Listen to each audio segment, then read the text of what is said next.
Cette semaine, dans votre système solaire, Polly vous a sélectionné 3 miniatures spatiales. On commencera la semaine avec la sonde OSIRIS-REx qui a tenté de récupérer quelques grammes d'un astéroïde géocroiseur ce mardi 20 octobre. Nous retournerons ensuite sur la Station spatiale internationale pour le retour de la mission MS-16. Et enfin, nous reviendrons sur la collision heureusement évitée entre 2 satellites terrestres. Journée historique pour la NASA. Ce mardi 20 octobre, au cœur de la nuit, les États-Unis sont devenus la seconde nation, après le Japon, à récupérer quelques grammes d'un astéroïde. La sonde spatiale OSIRIS-REx, qui a décollé en septembre 2016, était en orbite autour de l'astéroïde géocroiseur Bennu, ou Bennu pour les intimes, depuis presque 2 ans. Pendant la nuit, elle a entamé une longue descente de 5 heures qui lui a permis de récupérer quelques grammes de l'astéroïde. Une mission qui nous permettra d'en apprendre un peu plus sur notre passé et la création du système solaire en étudiant ces poussières, véritables machines à remonter le temps. Une mission également tournée vers l'avenir, car quelques entreprises comme Deep Space Industries regardent de très près cette démonstration technologique qui ouvrirait la voie à l'exploitation minière de ressources du système solaire. Ne t'emballe pas, Polly, ce n'est pas pour tout de suite. La sonde OSIRIS-REx reste un gros jouet en métal de la taille d'un van d'une masse de 2 tonnes lancé sur une fusée de 400 tonnes, le tout développé avec une enveloppe budgétaire de presque 1 milliard de dollars. Même si la sonde ramènera plus de 60 grammes de petits cailloux, la rentabilité économique, ce n'est pas pour tout de suite. Après 196 jours dans l'espace, ils sont de retour.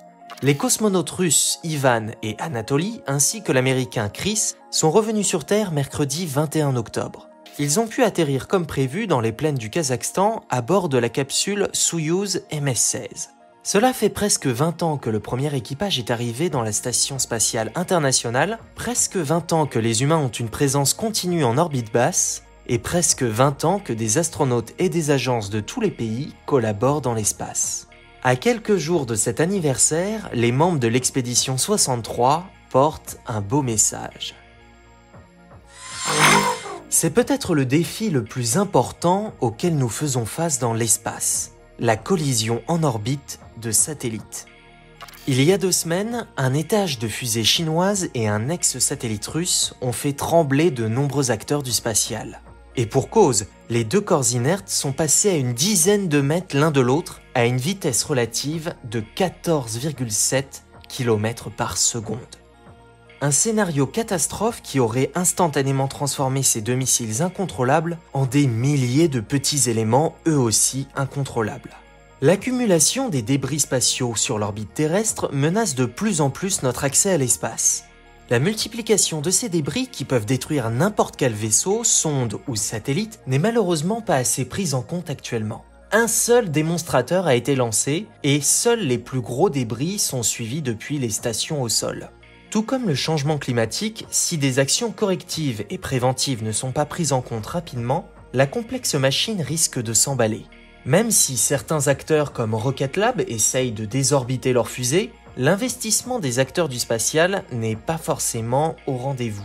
En témoigne le déploiement de la constellation Starlink de SpaceX avec déjà plus de 800 satellites en orbite, les picosatellites de Swarm Technology lancés sans autorisation, la démonstration de missiles dans l'espace et toujours aucune réglementation adoptée par tous les pays ayant une capacité de lancement.